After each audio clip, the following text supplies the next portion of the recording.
자, 오늘 우리가 읽은 말씀, 예수님께서 우리에게 가르쳐 주신 기도라고 해서 주기도문이라고 합니다. 주로 저녁 예배, 또 오후 예배, 또 성도들이 모이는 각종 모임에서 모임이 끝날 때 우리가 함께 공동으로 부르는 기도입니다. 그래서 많은 성도들이 주기도문을 하면 끝났다. 이제 집에 갈 시간이 되었구나. 마치 예배를 끝내는 종소리처럼 주기도문을 생각하는 경우들이 많이 있습니다.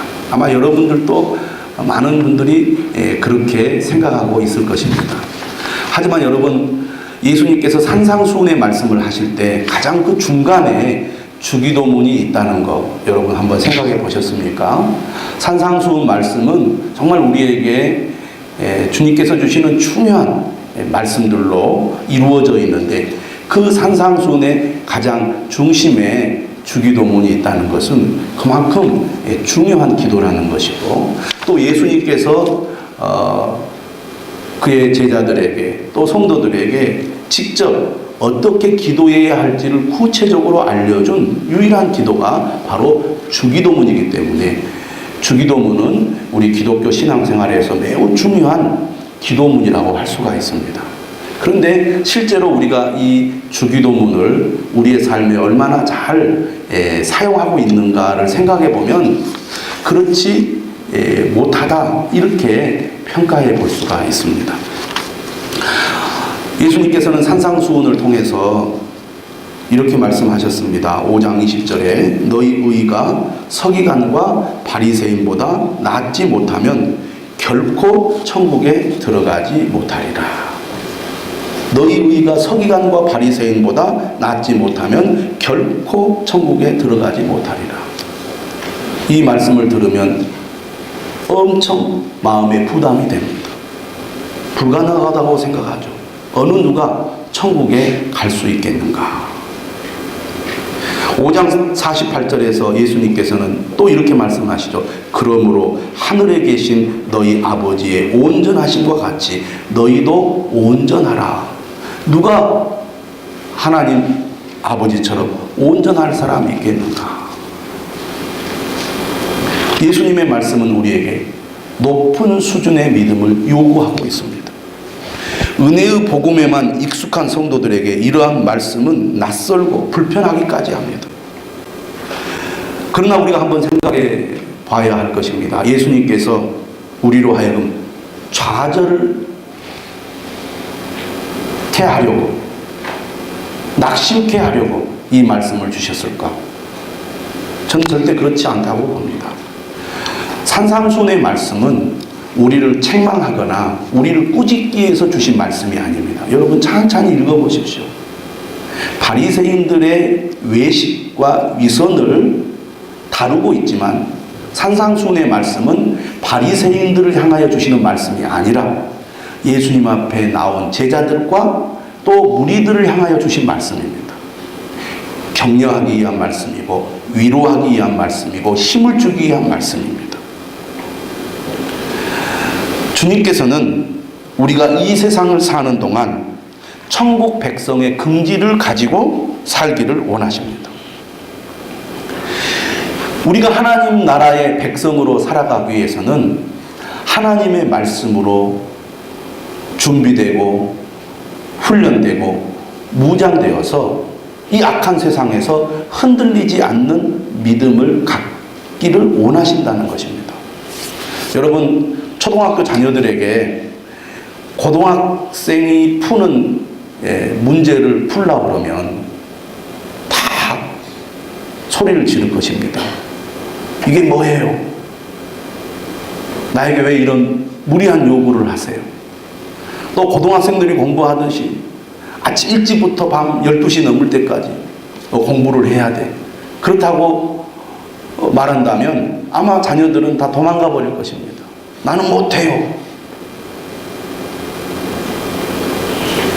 하지만 초등학교, 중학교, 고등학교 과정을 거쳐서 학습의 훈련이 되고 지식이 점점 늘어나고 또 공부하는 습관이 길러지면 부모가 말하지 않아도 11시, 12시, 1시까지도 공부하고 어려운 문제들을 직접 풀어가면서 실험해냅니다.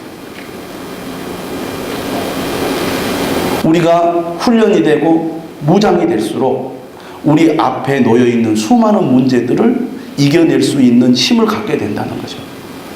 주님께서는 이처럼 우리가 부족하고 연약하고 힘이 없는 존재였지만 예수 그리스도 안에서 하나님의 자녀가 되고 말씀을 통하여 준비되고 훈련되고 무장되어서 어떤 어려운 문제를 만나더라도 이겨낼 수 있는 그런 사람이 되게 하시는 분이라는 것입니다. 하나님의 말씀으로 준비되고 훈련될수록 우리는 세상에서 흔들리지 않는 믿음을 가질 수가 있습니다. 많은 성도들이 조금만 어려워도 흔들리고 조금만 문제를 만나도 당황하고 넘어집니다. 내 삶에 고난이 오면 하나님을 원망하고 하나님을 떠나버려요. 그러나 은혜를 받고 믿음이 들어가고 말씀이 무엇인지를 깨달은 사람은 내 삶의 고난에 분명히 하나님의 뜻이 있을 것이다.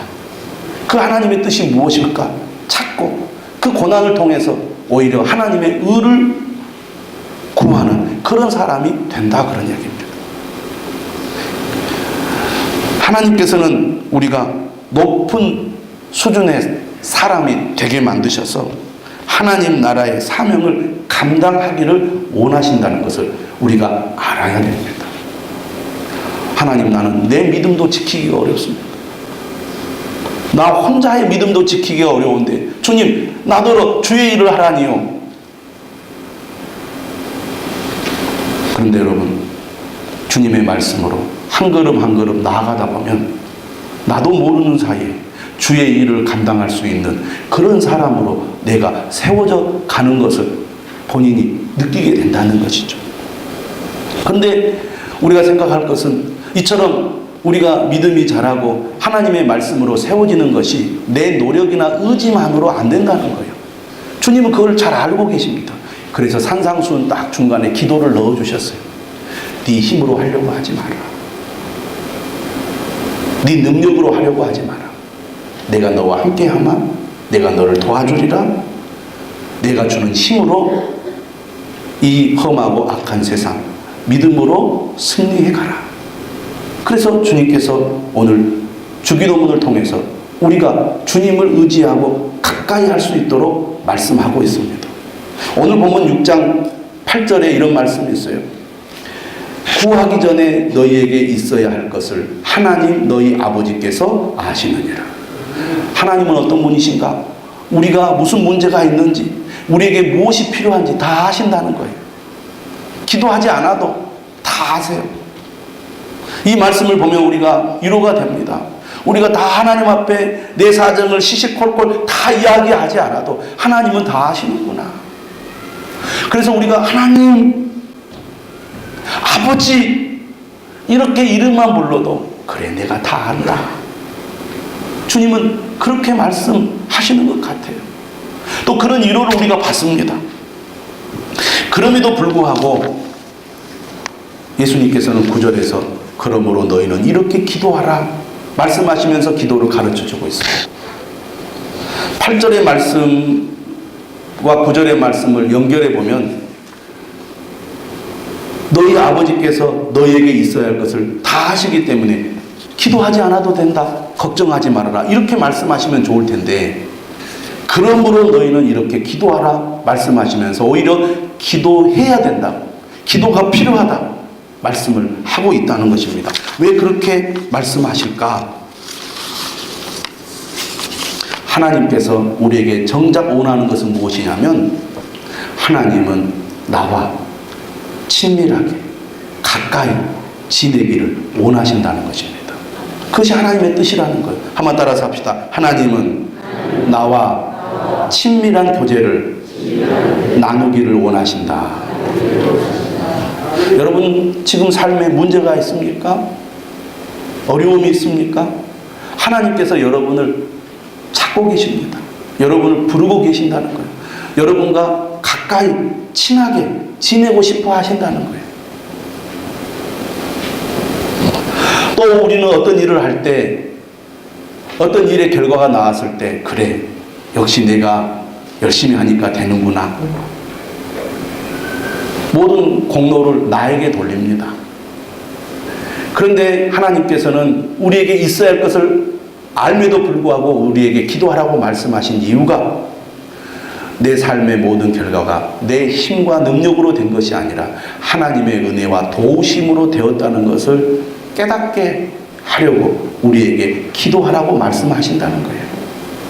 우리가 기도함으로 응답을 받았을 때 우리는 그렇게 고백할 수 있습니다. 아, 하나님께서 도와주셨구나. 내가 기도하니까 하나님이 내 기도를 들으시고 응답해 주셨구나 라고 우리가 그렇게 믿게 된다는 거예요. 그렇기 때문에 하나님은 우리가 기도하기를 원하십니다. 오늘 주기도문은 우리에게 중요한 몇 가지를 알려줍니다. 여러분, 주기도문은요, 주문처럼 외우라고 주신 것이 아닙니다. 여러분, 많은 사람들이 주기도문으로 함께 기도하고 또 예배를 마치면서 그 기도의 의미를 얼마나 깊이 생각하면서 기도할까? 여러분 어떻습니까? 그럴 때도 있겠지만 대부분은 아, 지금 기도가 끝나는구나. 아무 생각 없이 그냥 습관적으로 외워서 주기도문을 합니다. 그 기도가 어떤 기도예요? 사실은 그게 외식하는 기도고 중언부언하는 기도입니다. 주님이 가르쳐 주신 기도, 우리에게 꼭 필요한 기도가 주님이 제일 싫어하는 외식하는 기도, 중언부언하는 기도가 되고 있다는 거예요. 밥을 꼭 씹어서 먹어야 소화가 잘 되듯이 주기도문도 꼭 씹어서 그 의미가 무엇인지를 깊이 생각하며 기도해야 사실은 주님이 기뻐하시는 기도가 된다는 거예요. 주기도문을 가르쳐 주신 것은 사실 주기도문 그 기도문을 함께 외워가지고 주문 외우듯이 늘 하라는 말씀이 아닙니다. 엄격한 의미에서는 주기도문의 의미와 내용의 기도를 우리의 기도 생활에 적용하라는 거예요. 오늘 9절의 말씀, 그러므로 너희는 이렇게 기도하라는 그 말씀으로 시작한 9절의 말씀은 우리에게 뭘 가르쳐 줍니까? 기도는 배워야 한다는 것입니다. 한번 따라서 합시다. 기도는 배워야 한다. 우리가 신앙생활을 시작하면서 갖는 첫 번째 두려움이 뭐냐면 기도입니다. 기도할 줄 몰라요. 기도할 줄. 기도가 잘 안 돼요. 신앙생활을 오래 해도 대표 기도를 시키면, 예배 기도를 시키면요, 당황을 하고 두려워합니다. 그래서 좀 심한 분들은 기도시키면 안 나옵니다. 이렇게 협박하는 분들도 있습니다. 그만큼 기도가 훈련이 안 되어 있는 거죠. 기도는 말을 잘한다고 잘하는 것도 아니고 오래 다닌다고 해서 잘하는 것도 아닙니다. 기도는 배워야 합니다. 그래서 어떻게 기도하는지 말씀을 통해서 그 이론을 배워야 되겠죠. 가장 기도의 모범이 뭐냐? 오늘 우리가 함께 읽은 주기도문입니다. 주기도문을 통해서 무엇을 기도하고 어떻게 기도하는지를 우리가 배워야 되겠죠. 그러나 배움이라는 것은 단순히 이론을 아는 것만으로 되지 않습니다. 그렇기 때문에 반드시 기도는 실습이 필요해요. 실습이 있어야 그게 진짜 배우는 것입니다. 그래서 교회는 이 기도 모임을 중요하게 여깁니다.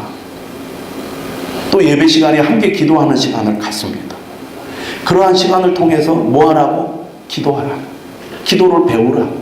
기도를 훈련하라고 하는 겁니다. 금요기도회가 있고 또 새벽기도회가 있습니다. 여러분, 정말 내가 하나님의 도우심이 필요하다고 느끼면 기도의 자리로 나와야 되는데, 기도하고 싶어도 기도를 어떻게 해야 될지 모르기 때문에 기도를 못하는 경우가 있습니다. 기도하면 하나님이 은혜 주시고 응답해 주시는데 기도를 하지 않아서 은혜를 받지 못하고 응답을 받지 못하는 성도들도 많이 있습니다. 기도를 배워야 합니다. 배우려면 물론 그 이론을 배우는 것도 중요하지만 실제로 기도의 자리, 기도의 모임에 나와서 기도 훈련을 통해서 실제적인 기도를 배우는 것이 매우 중요하다는 것입니다. 두 번째로 우리 생각해 볼 것은 기도는 누구에게 하느냐 하는 겁니다. 기도의 대상이죠. 오늘 9절 이렇게 기도가 시작하죠. 하늘에 계신 우리의 아버지요. 기도는 누구에게 합니까?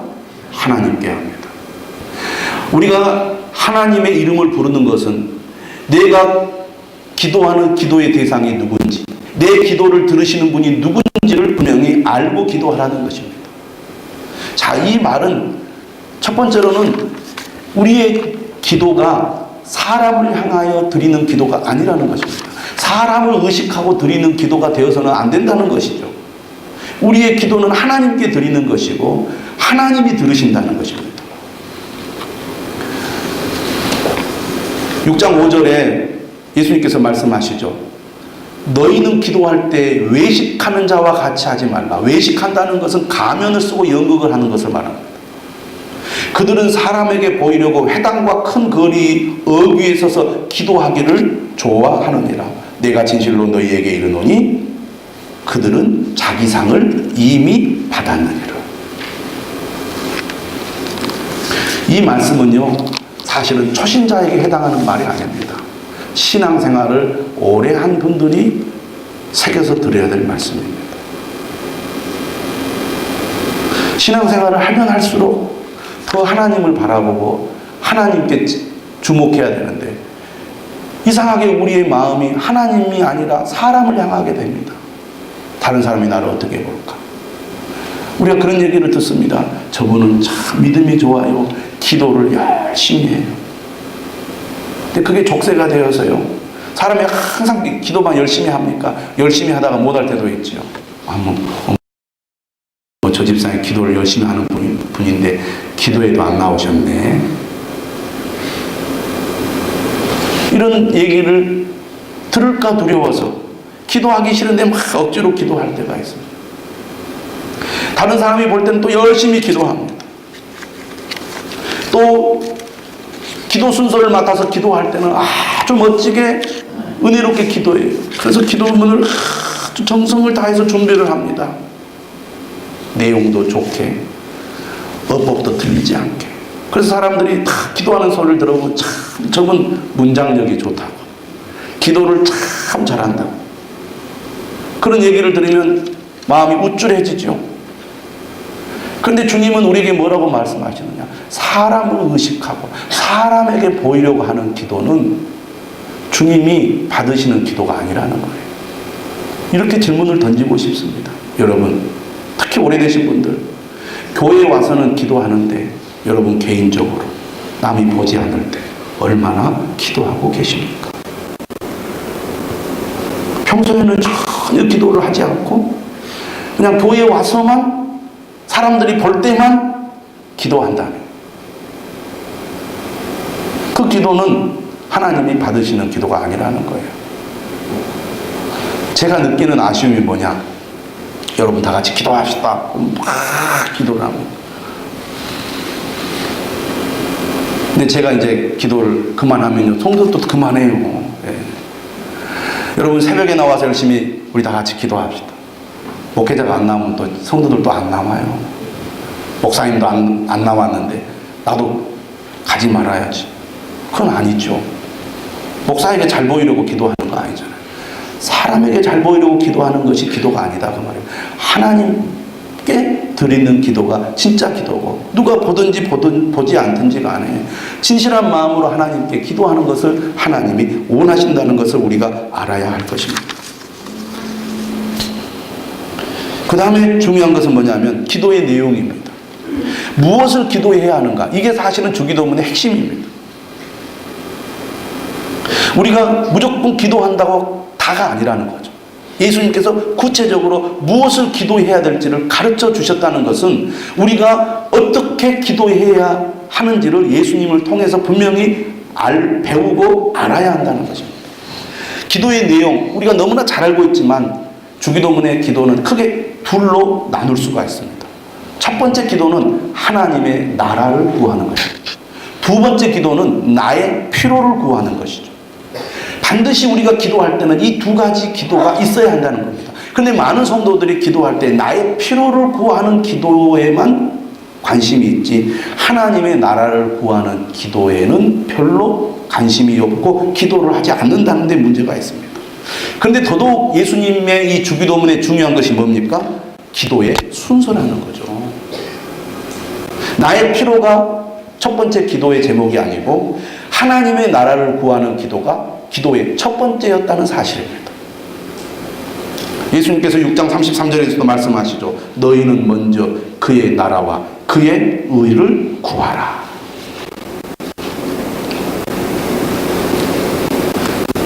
우리가 세상에서 빛과 소금의 역할을 감당하기를 주님은 원하십니다. 그래서 우리를 말씀으로 훈련하시는 거예요. 근데 지금 한국 교회가 또 많은 성도들이 많은 목회자가 소금의 짠맛을 잃어버려가지고 밖에 버려져 사람에게 짓밟히고 있습니다. 이런 안타까운 현실 속에서 우리는 산상수훈의 말씀을 다시 들여다봐야 합니다. 정말 우리가 무엇에 관심을 가지고 있는가?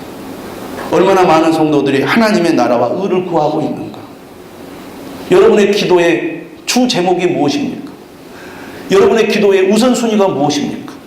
하나님의 나라입니까? 아니면 여러분의 문제 해결입니까?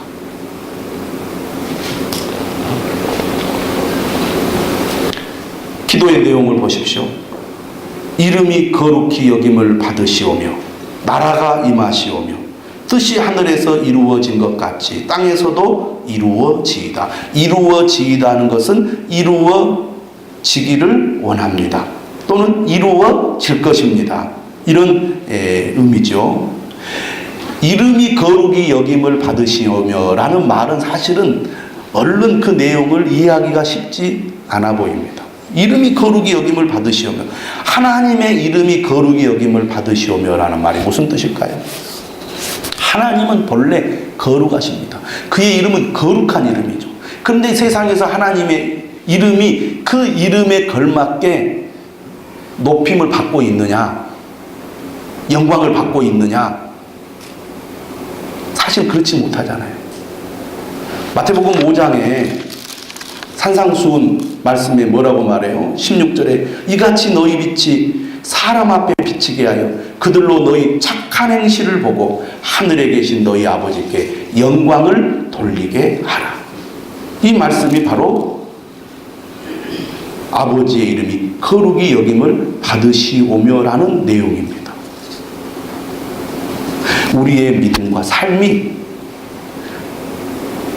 사람들로 하여금 하나님을 영화롭게 하고 하나님께 영광을 돌리게 해달라는 기도입니다. 그러니까 이 기도는 내 삶이 드러날 때 이 기도가 의미가 있는 것이죠. 하나님, 내가 삶을 통해 하나님을 영화롭게, 하나님을 영광되게 하기를 원합니다. 그리고 내 이런 삶을 통해서 하나님 영광을 받으시옵소서. 하나님 찬양을 받으시옵소서.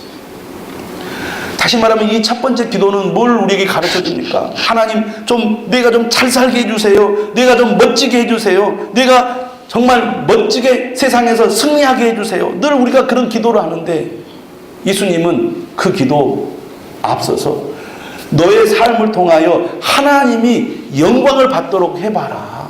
하나님이 찬양을 받도록 해봐라. 그런 얘기입니다.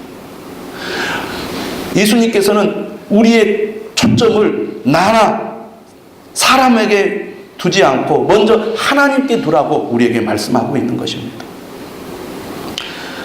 이러한 구체적인 이 하나님의 이름이 거룩히 여김을 받는 것이 나라가 임하는 것이고 뜻이 땅에서 이루어지는 것입니다. 나라가 임한다는 것은 하나님의 나라가 임하는 것을 말합니다. 하나님의 나라는 예수 그리스도와 함께 이 땅에 시작되었습니다. 그리고 예수 그리스도를 믿는 사람들이 하나님의 뜻에 순종함으로 점점 하나님의 나라가 확장이 되어 갑니다. 하나님의 나라라는 것은 하나님의 통치라는 의미를 가지고 있습니다. 다시 말하면 어떤 지역의 개념을 가지고 있는 게 아니라 나라가 하나님의 통치를 받는 사람들이 하나님의 나라라는 거죠. 그래서 예수 그리스도를 믿고 하나님의 뜻을 따르는 사람들이 많아질수록 하나님의 나라가 점점 그 영역이 넓어지는 것입니다. 그게 하나님의 나라죠. 예수 그리스도를 믿음으로 하나님의 자녀가 되고 세상에서 고통받는 자, 마음이 상한 자, 가난한 자들이 예수 그리스도를 통하여 하나님의 자녀가 되어서 이 세상에서 빛과 소금으로 살아가게 되는 것, 이게 하나님의 나라가 임하는 것입니다. 하나님은 세상에서 고난 가운데 있는 사람들이 예수 그리스도를 통하여 위로를 받고 힘을 얻고 하나님께 영광을 돌리며 하나님이 주신 힘으로 이 세상에서 승리하는 삶을 살아가기를 원하십니다. 그런 일이 이루어지도록 기도하라는 겁니다. 우리 주변에 이처럼 고통 가운데 있는 사람, 주님의 도우심과 사랑이 필요한 사람들이 얼마나 많이 있습니까? 그런 사람을 위해서 기도하라는 것이죠. 그리고 그 기도와 더불어 그런 사람들을 돕고 그런 사람들을 전도하고 그런 사람들을 살리는데 우리의 힘을 쏟으라는 말입니다. 그게 바로 하나님의 나라가 임하는 기도고 뜻이 하늘에서 이루어진 것까지 땅에서도 이루어지는 기도라고 할 수가 있겠습니다. 여러분, 많은 사람들이 고난을 겪을 때 이런 생각을 합니다. 하나님, 내가 너무나 힘듭니다. 제발 이 고난에서 벗어나게 해주십시오. 어떤 사람은 자식 때문에 힘들고, 어떤 사람은 배우자 때문에 힘들고, 어떤 사람은 경제적인 문제와 어려움 때문에, 또 어떤 사람은 건강 때문에 어려움을 겪습니다. 우리는 그 어려움에서 벗어나게 해달라고 기도합니다. 그 기도가 잘못된 기도는 아닙니다. 하지만 하나님의 나라와 의를 구하는 기도는 어떤 기도냐? 하나님, 이 고난을 통해서 하나님이 하려고 하시는 하나님의 뜻이 무엇입니까? 묻는 기도가 하나님의 나라를 구하는 기도라는 것이죠. 고난을 통해서 하나님이 이루어 가려고 하시는 하나님의 계획이 있다는 겁니다. 그것을 통해서 하나님이 나를 변화시키고, 그것을 통해서 내 주변의 사람을 변화시키고, 그것을 통해서 하나님이 받고자 하시는 영광이 있다는 거예요. 그래서 하나님의 나라와 의를 구하는 사람들은 어떤 기도를 하느냐? 하나님, 이 고난의 뜻이 무엇입니까? 왜 내 자식들이 이렇게 속상하게 합니까? 왜 배우자가 나를 이렇게 힘들게 합니까? 제발 이것을 좀 없어지게 해주세요. 이것이 하나님의 나라와 뜻을 구하는 기도가 아니라, 이 어려움과 고난을 통해서 하나님, 내가 뭘 깨닫기를 원하십니까? 이것을 통해서 하나님이 무엇을 하려고 하십니까? 이것을 묻는 기도가 그의 의와 그의 나라를 구하는 기도라는 거예요. 그런 기도를 하는 사람은 내게 닥친 고난을 받아들입니다. 수용합니다. 그 속에서 하나님의 뜻을 구한다, 그 말이에요. 그것이 바로 하나님의 나라와 의를 구하는 기도입니다. 그 기도를 한 다음에 두 번째, 나의 필요를 구하는 기도를 주님께서 가르쳐주고 계세요. 그 첫 번째가 뭡니까? 한번 같이 읽겠습니다. 11절 시작. 오늘 우리에게 일용할 양식을 주시옵고. 여러분, 이것은 우리의 물질적인 필요를 구하는 것입니다. 여러분, 우리가 물질적인 필요를 구하는 기도가 잘못된 기도, 저급한 기도가 아닙니다. 그것은 우리의 실제적인 문제죠. 그러나 하나님의 나라와 의를 구하는 기도가 먼저가 되어야 한다는 것입니다. 그리고 나의 필요를 구하라는 것이죠. 그런데 11절의 말씀을 보십시오. 오늘 우리에게 일용할 양식을 주시옵고라고 기도합니다. 우리는 날마다 하나님의 도우심을 구하며 살아야 하는 존재입니다. 많은 성도들이 주일날 교회 와서 기도를 합니다. 하나님, 이번 한 주간도 지켜주시옵소서. 그리고 일주일 내내 기도하지 않고 있다가 주일날 다시 옵니다. 주님, 한 주간도 지켜주셔서 감사합니다. 오늘 일주일껏 기도할 테니 일주일 동안 책임져 주시옵소서. 네. 아마 그런 마음으로 오늘 나오신 분들 많이 있을 거예요. 근데 주기도는 우리에게 뭐라고 말하냐면, 오늘 우리에게 일용할 양식, 오늘 우리에게 필요한 것, 오늘 구합니다라는 거예요. 날마다 기도하는 것이 주님의 뜻임을 믿으시기를 바랍니다. 물질적인 필요 구하십시오. 당당하게 구하십시오. 잘못된 기도가 아닙니다. 그런데 12절 13절 보시면 물질적인 필요만 구하지 말고 영적인 필요를 구하는 기도를 꼭 하라는 거예요. 우리가 나를 위해서 또 가족들을 위해서 기도할 때 하나님, 내 삶의 여러 가지 물질적인 문제들, 건강의 문제, 뭐 여러 가지 그런 문제들을 위해서 기도하는데 정작 하나님, 내 가족이 구원받게 해주옵소서. 내 가족이 정말 하나님 사랑하게 하옵소서. 내 가족이 정말 주님을 의지하고 살게 도와주옵소서. 그런 기도는 또 잘 안 하는 분들이 있어요. 그런데 오늘 12절에 뭐라고 말합니까? 우리 죄를 사하여 달라고 기도하라고 가르치고 계시고 시험에 들게 하지 말라고 예수님께서 가르쳐주고 계십니다. 여러분, 우리가 나의 필요를 구하는 기도를 할 때에도 물질적인 필요만 구하는 기도를 하기보다는 영적인 필요를 구하는 기도를 드려야 될 줄로 믿습니다. 주기도문은 그냥 생각 없이 외워서 주문하듯이 우리에게 하라고 가르쳐 주신 기도가 아닙니다. 꼭꼭 씹어서 주기도문의 내용을 가지고 기도하라고 우리에게 주신 거예요. 사랑하는 여러분, 기도는 실제로 하는 것이 중요합니다. 믿음 생활에서 기도는 필수적입니다. 믿는다는 것은 기도하면서 하는 것을 말합니다. 지금까지 여러분 기도 생활을 등한시했다면 오늘 이 말씀을 통하여 다시 한번 기도를 해보가시기를 주님의 이름으로 축원합니다. 찬송하겠습니다.